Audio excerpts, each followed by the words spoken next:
Taratibu wewe mjinga, usije ukaumia ukaniletea kesi na wazazi wako. Wewe sio kimara huku bwana, ni bonyokwa na wewe usifanye kazi pajui. Na tatizo la vuta bangi wanakaaga maporini, wanauzia porini mpaka mtu mgeni unataka kujifunza bangi uwapate. Unasema nini? Na wewe jamani mkorofi, tukifika huko jifanyie muuni. Ni wauni, mimi nililetwa na John. Wewe hata utoaji sauti ukiwa unaongea. Sasa jifanye mpe 5 sawa. Niaje?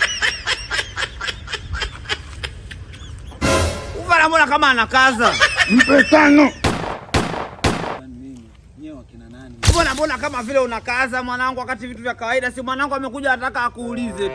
Sasa kwani hela unao mimi, mbona sasa unaingilia maongezi? Si nimekuleta. Sasa kama unamuulizia mwenyekiti huyo atakuonyesha kama sema hapo kama mwenyekiti mwangalia. Eti mbona kama hivi? Nataka skanka.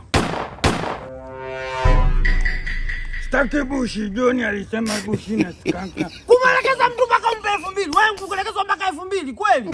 Mbona hela nyingine ongezea hapo tumtatupe. Mpumbavu, utapata kuliwa na wewe, mtu kukuelekezwa mpaka umpe 2000. Bushi atuvuti bushi. Skanka tena naye anataka bushi, huyu nataka skanka gramu 4. Ndio anaenda Kimara.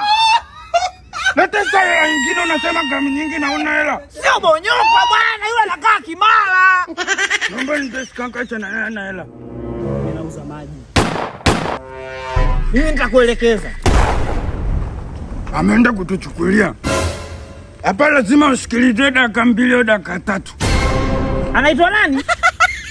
Alafu sasa John walikuja hapa ananiambia hapo ukikaa muda mrefu polisi wanakuja. Basa. Watu subiria tuletea maji ya kunywa. Msikia alisema anauza maji. Akisema anauza maji.